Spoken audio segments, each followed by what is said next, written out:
me started in here. That was for somebody who was cracking jokes, had jokes last week, telling me I couldn't sing. So I had to show her that I can sing, and show her. Don't get me started here. Fill a belly, eat your heart out. I just want to set up this week's episode. I'm doing an interview on sex addiction. So I hope you enjoy it. And I will see you guys next week. Later. The opinions expressed on the X and Y show are the sole opinions of the host. Please note, there is no intentional desire to offend any member of the listening audience. With that said, if you still feel offended, tough shit. It's time for the X and Y show. With your host, Mr. Roosevelt. He talks about man topics, lady topics, and relationships. He talks about love, sex, and infidelities. He even gives good tips. There is no other show that compares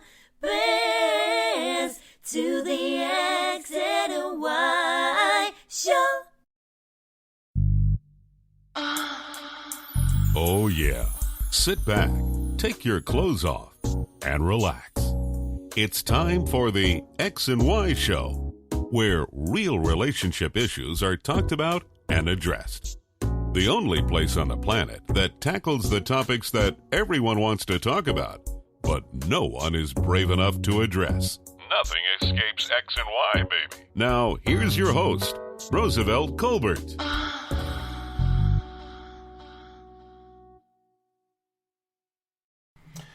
Welcome, my listeners, to the X and Y show. As you know, the X and Y show deals with a lot of different subjects as far as, how it's affecting individuals or people in relationships or marriages and so forth, or just women or just men. So this episode is dealing with something that affects both men and women. And we're talking about sex addiction. And I have Adrienne MacIain that's going to talk to me about the subject. And she is very well versed because she is a recovering sex addict. So I want you all to welcome Adrienne MacIain to the X and Y show. How you doing? Everyone. Hey, how you doing, Adrienne? Nice to meet you. I'm glad you're joining me here today. How you feel? I feel wonderful, actually. I know there's a lot of people who don't right now, but I'm very blessed. My life is actually pretty darn good at the moment. So. All right. That's good to hear. Now, as I said before, the episode is How Do You Know You're Addicted to Sex? That's the name of the episode. Mm-hmm. And now, before we start, I'm going to just read the definition of sex addiction. Okay. Oh, great. Now, Webster's term of sex addiction is the term sexual addiction. Hypersexuality is frequently used to describe the problem some people have when they act out sexually in ways they feel they cannot control, and which are detrimental to their health and relationships. Now, that's the definition of sex addiction. Now, let me read the definition of nymphomaniac. Okay. The nymphomaniac definition says, a woman who has abnormally excessive and uncontrollable sexual desire. So, those are really, really, really close. And I'm going to just be honest with you. I don't believe in sexual addiction. Now, let me explain. Okay. The reason why I don't believe in it, because me, myself, if I had to call someone a sexual addict, then I'm one. Because I think about pussy all the time. I think about pussy when I get up in the morning. I think about pussy at work. I think about pussy at night. I think about pussy in the evening. Every woman I meet, I dream about them, how it would be to fuck them. Not that I would carry that out. I'm not that kind of guy. But, I do have an imagination that runs sometime.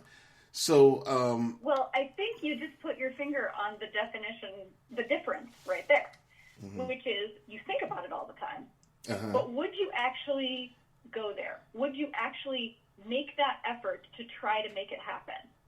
And people who have sex addictions will actually act in ways and take things so far that they're like, I can't believe I'm even doing this. Like, what?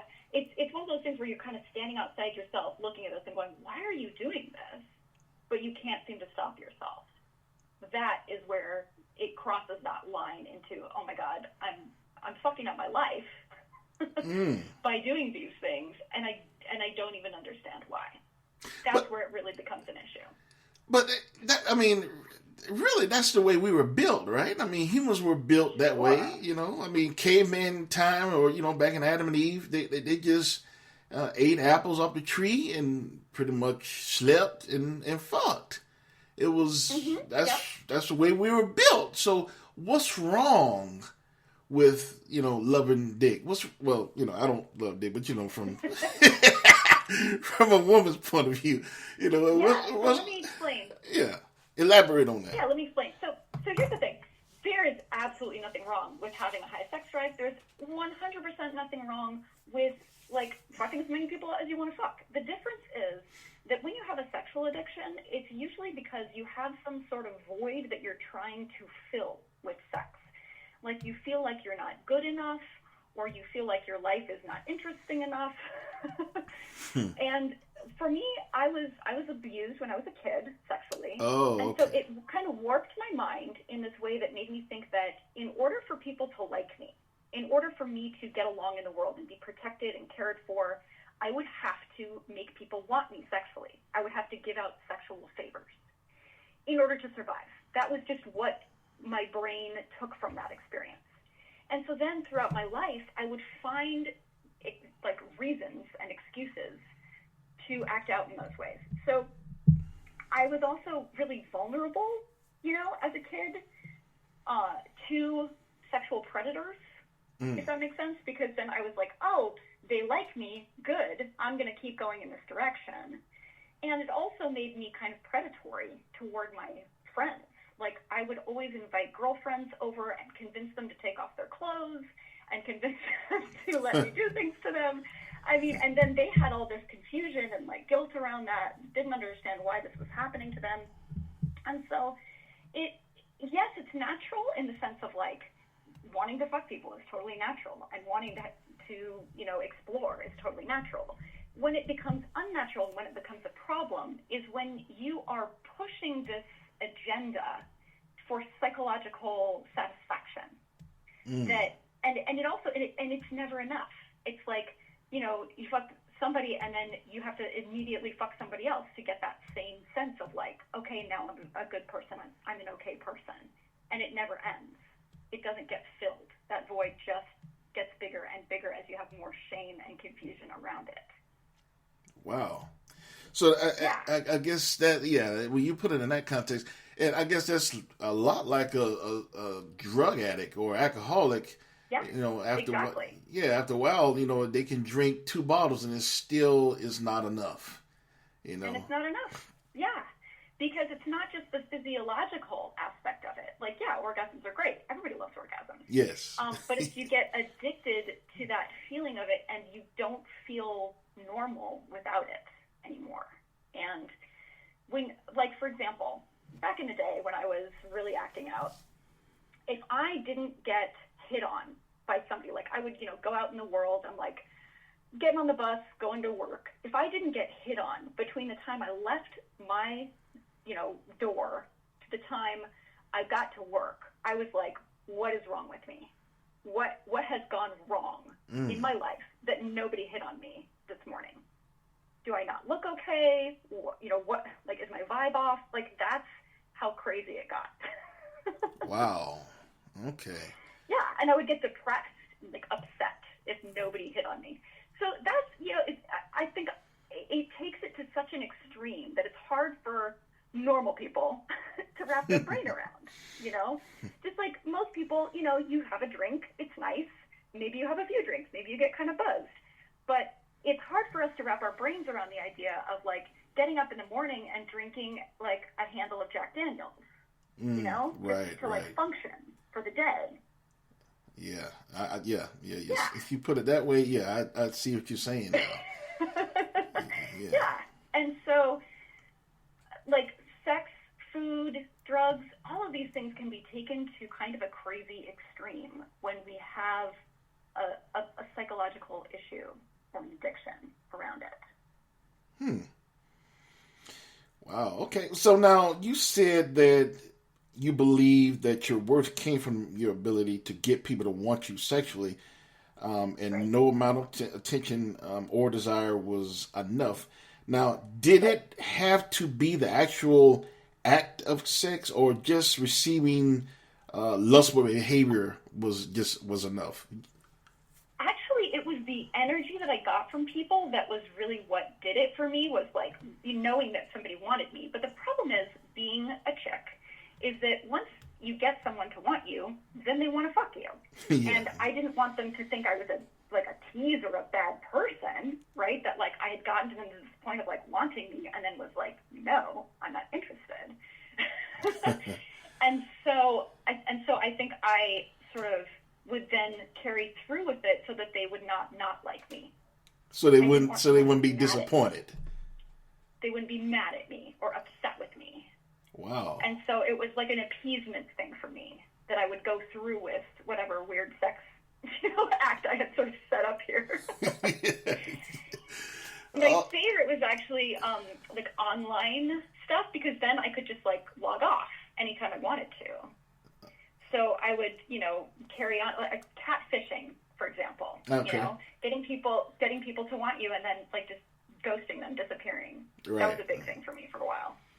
Oh, okay. It's like easy to escape. Exactly. You have that nice, easy escape hatch.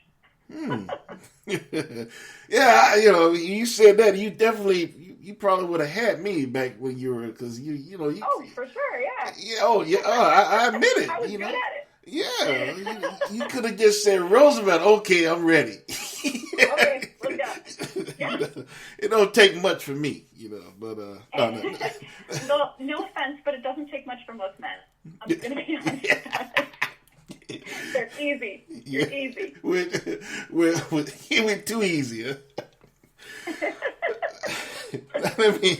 Now, honestly, I think that's partly why I often dated women, because women were more of a challenge. Really?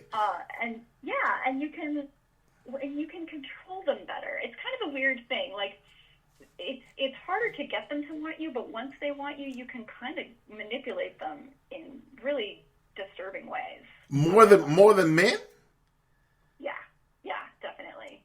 Could you go further than that? Like, give me an example. Okay, so for a while, I think I told you when we were first talking, I kind of went into like my rock bottom. Mm-hmm. And at that time, I was dating a bunch of different people at the same time. And one of the people I was dating, I was in graduate school, and I had students. And so one of the people I was dating was one of my students, and she was barely 19, and just very easy to manipulate. And I could get her to bring me people to fuck constantly. I would just talk her into like, hey, invite some of your friends over, and like seduce them. And I would do this right in front of her, and it made her mad every time, and she would still bring people over for me. Wow. It was mind-boggling. Yeah. Wow. And so, I mean, these are kind of the depraved depths that this disease brings you to, of really fucking with people's minds. And it's not like I set out to, hurt her or fuck her over. I really liked her. But it was like, it just was never enough. It was never enough.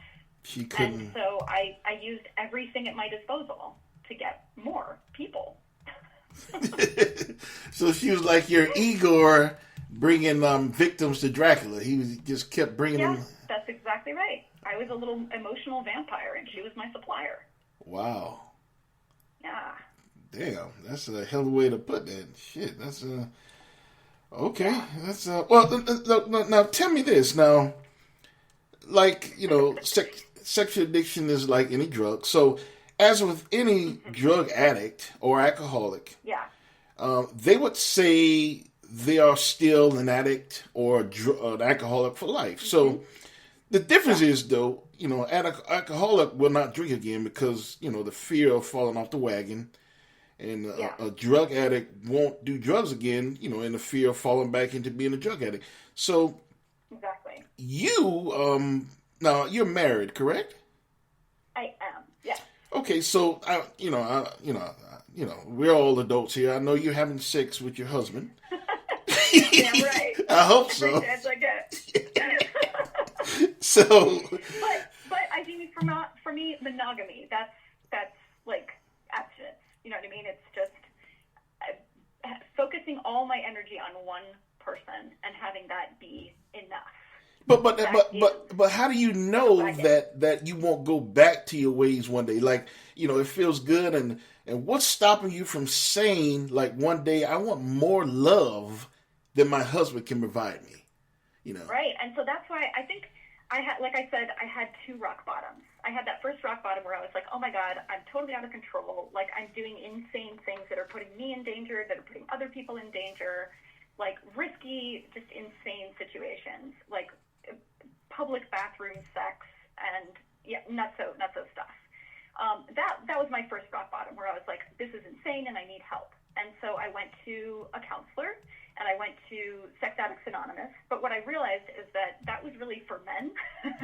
Right. And I was surrounded by all these dudes who were like porn addicts and, addicted to paying for sex. And here they are looking at me like, I'm a chocolate bar. And so I was like, I got to get out of here. And so this guy very, very kindly pulled me aside and was like, I think there's a group that would be better for you, which is SLAA, which is Sex and Love Addicts Anonymous, which is mostly women.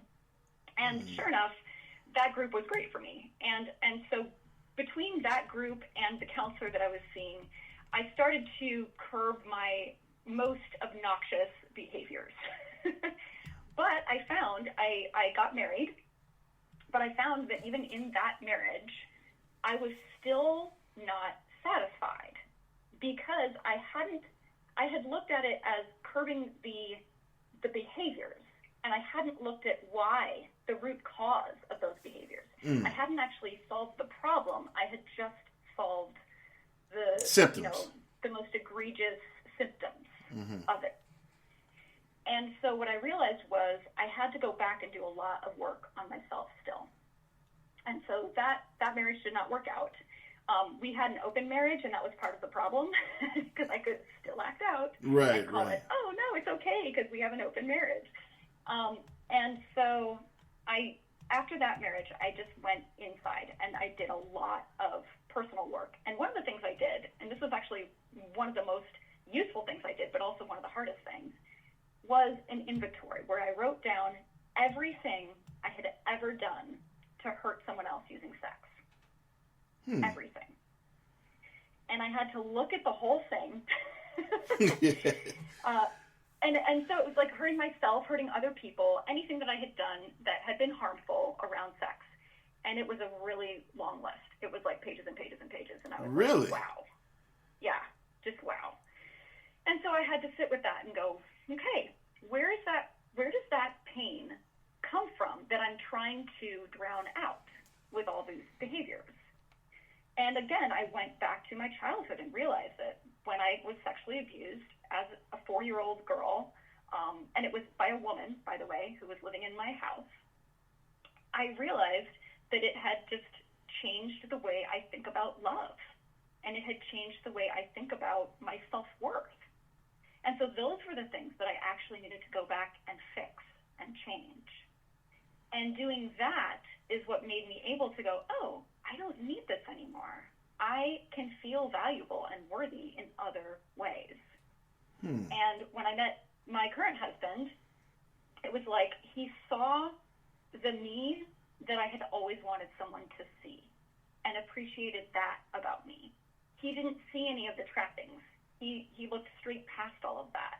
And he saw this person that I was inside of me that I had never been able to be because I had been trying so hard to be this person who was sexy and desirable. So, and because of that bond that we have, and because of all the work that I've done on myself, and I was alone for a long time before that, just abstinent, like just wasn't having sex because I was like, I need to know that I'm okay and that I can deal with this pain without covering it up with that. That's what makes me know that I'm going to be okay and we're going to be okay, and I'm not going to act out in those ways. And believe me, every once in a while I catch myself doing something where I'm like, why did you do that? And I've got this group of best friends who I absolutely adore, and I tell them everything. And whenever I catch myself doing something like that, I come to them because I don't want to tell my husband, like, hey, by the way, I caught myself doing this thing that was really disturbing today, because he doesn't want to know about that. Yeah, Right? telling him might not be a good idea, you know. But when I catch myself doing something like that, then I talk to my girlfriends, and, you know, we're able to kind of talk it through and go, why do you think you did that? And, like, what pain do you think you were avoiding? And can you sit with that pain? And we work through it. So your girlfriends are like your mentors kind of thing. They're like my psychiatrists in a way. And I think I am for them too, you know? We just have that kind of relationship, which I think is wonderful.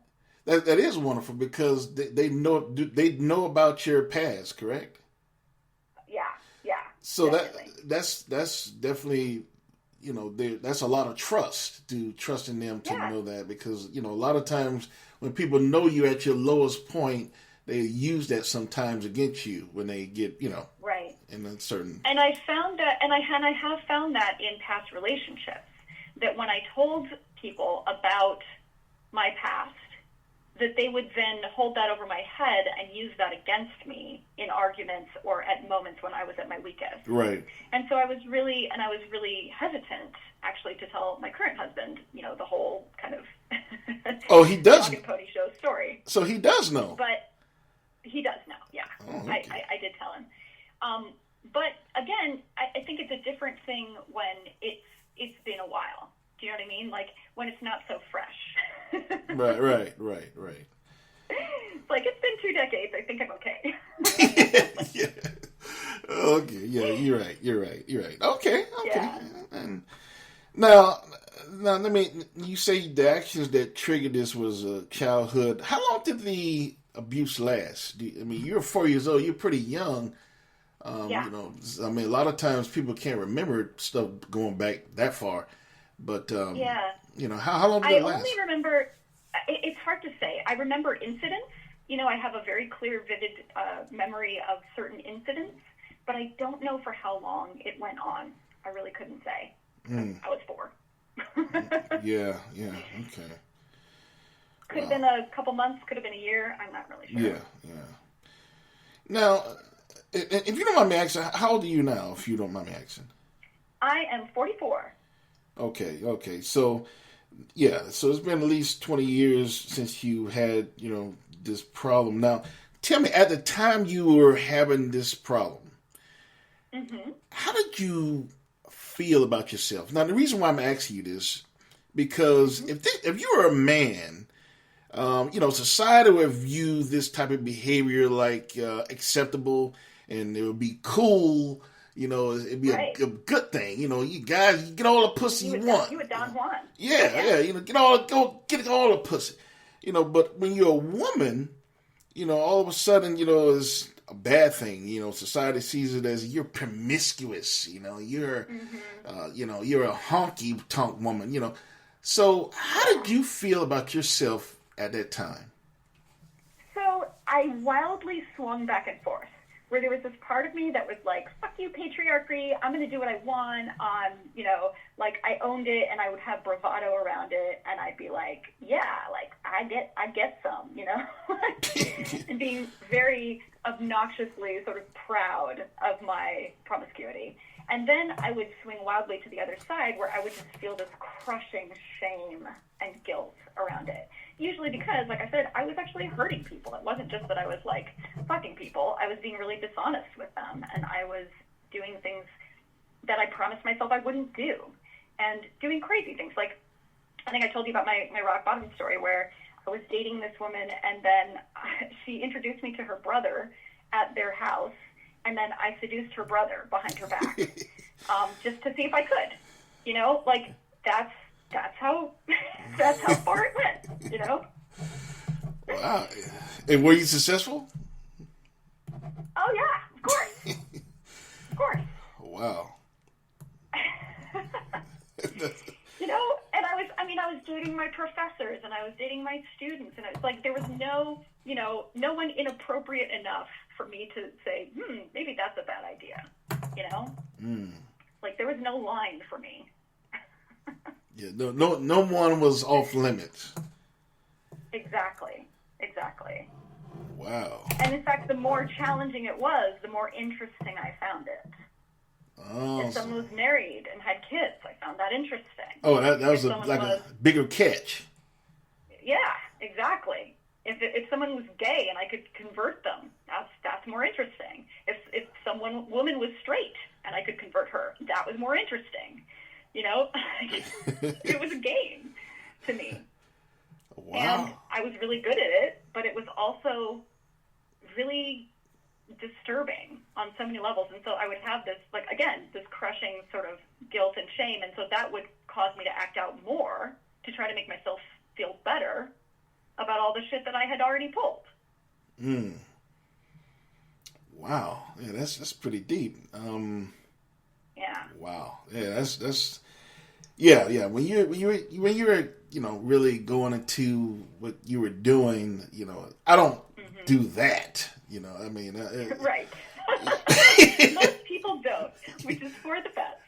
Yeah, don't get me wrong. I like pussy, and I do, I've done some, things, but I don't do that. That's way beyond, my, So yeah, I see the difference now. And if anyone out there who's listening does find themselves in that situation, I highly recommend that you find an expert to help you, because that was what really changed it for me, was finding someone who was actually an expert in this area to be my counselor and help me through it.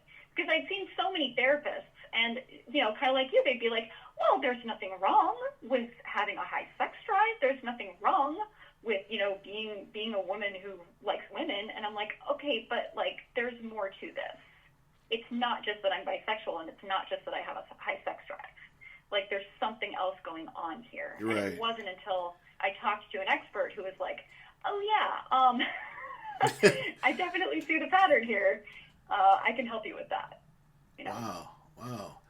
And how long did it? Well, people are different. It takes some people. Of course. But generally, how long did it take you to get to the level you are now? With your therapy. So when I first started doing therapy, I think it was probably a year before I was making significant progress, I would say. Some of the most obnoxious behaviors, like I was able to curb right away just because I was like, I have to stop.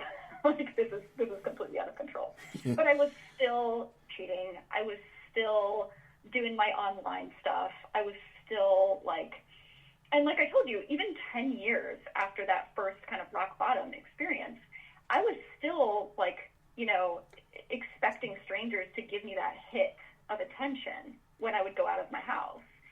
And if I didn't, I would be really disappointed. And so that's when I realized that there was more work to be done, that I hadn't kind of gone deep enough the first time. Right. And so I think if you go straight to the source the first time, if you really go right to what is the actual problem here? What is the pain that I'm trying to cover up with this behavior? You'll be more successful in curbing it faster. Okay. Yeah. Okay. Now, did this ever brings up? Now, you say your husband no, so I assume that it never brings up any current problems of your marriage. Like sometimes you might do something, inadvertently, or you don't know you're doing it. Or, like sometimes you said you might slip up and do something. If he notices or whatever, it's not currently causing any problems between you and your husband, is it? No. He has an amazing amount of trust in me, which is part of what gives me the trust in myself, is his trust in me and recognizing that, he really believes in me, and so I have to believe in myself. because I can't betray that kind of trust, you know? Right, right. Whereas in past relationships, it was like they felt like it was their job to control it for me. And they would be really controlling and like try to control my behavior for me because I was out of control. And they felt like they were helping me by being controlling, which actually did exactly the opposite, because then it just drove me to cheat because I felt so controlled and like, like I got to get out of this situation now, Yeah. you know? Wow. That is interesting. Oh, my goodness. So what can you tell others? Like if someone out there thinking that they might be a sex addict, you know, what can you tell them? Like if you do such and such thing or things, you might be a sex addict and you need help. What could you tell them if they're on the fence and think they might be a sex addict? Basically, if you're doing things that are hurting you and that are hurting other people, but you can't seem to stop yourself, like you see that this is a pattern that is causing me and other people around me pain, and yet I feel compelled to continue doing it, then yeah, you might have a problem. And it looks so different for different people that it's hard to say like what specific behaviors. Of course, yeah. It would be, but you know what I mean? Like right. you know when you have a compulsion. Right. Like a lot of people, you know, they have like a compulsion to look at Facebook or, you know, some sort of social media. And you know what that feels like when it's like you just put your phone down 2 seconds ago and then you pick it back up again. You're like, why did I just do that? It's that sort of thing where you catch yourself and going, why did I just do that? Why did I do that? I didn't need to do that. That's a compulsion. And once you recognize that you have a compulsion, that's when you can start to look at it and go, okay, well, what am I trying to cover up with that? Like with the social media, it's usually boredom. Like you feel this boredom, and so you're trying to cover that up with this activity. And so if you can just sit with that boredom, then you can get through that. You can get past it and not want to do the behavior. But almost always when you have a compulsion, you're going to need to create a new habit because it's really hard to just stop doing something. Right. And so if you really need to stem the flow and like, you know, oh my God, I'm acting out, I need to do something different, you need to create a new fun game for yourself.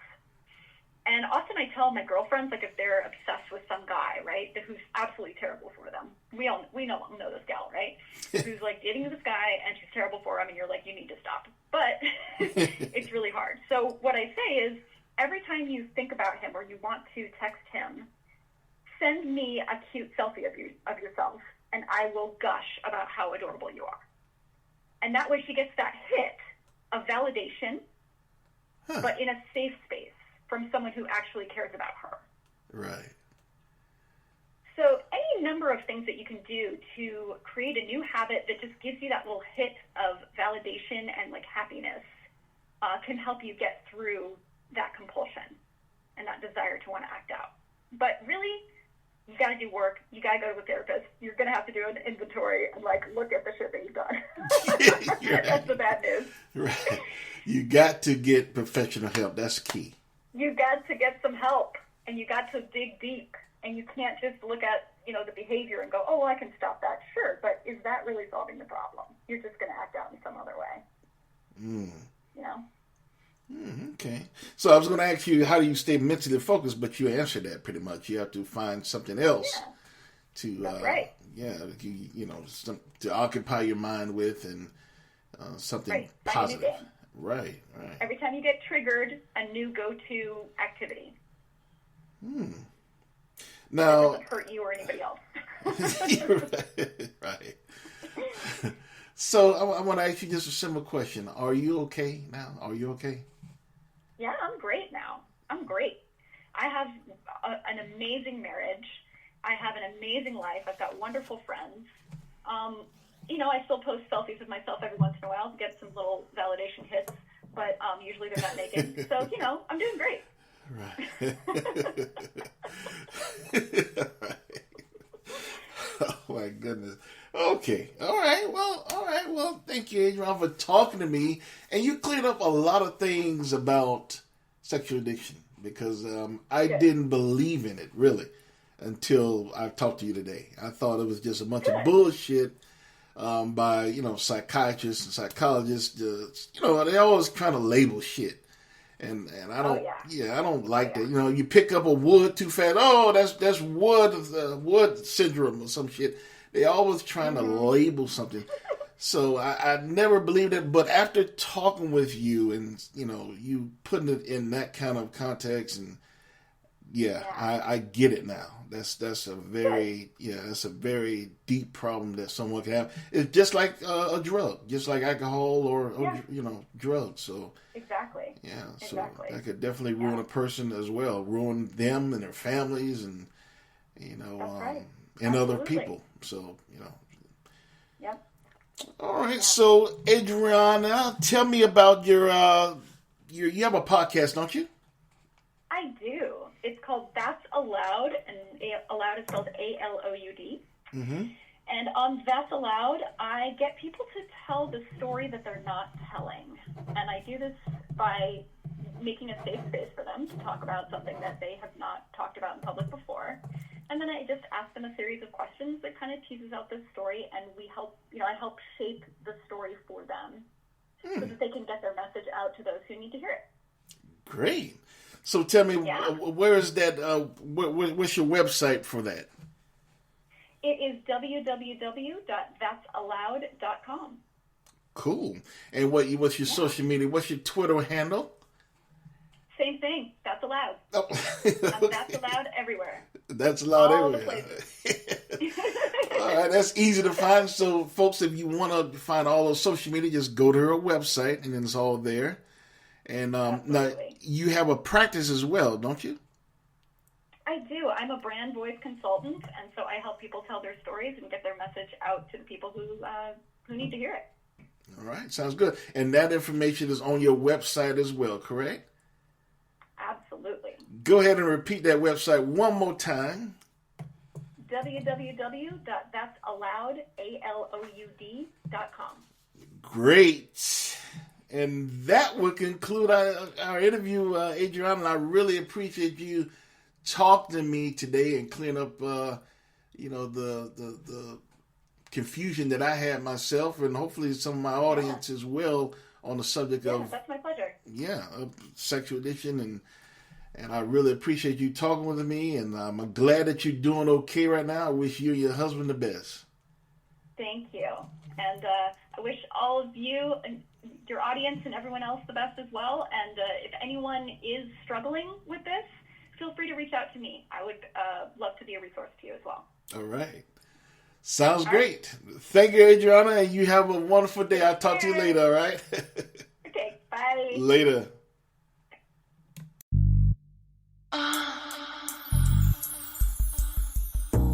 You've been listening to The X and Y Show with your host, Roosevelt Colbert, the place where real relationship issues are talked about and addressed. Join us next time. You can now put your clothes back on. Or not.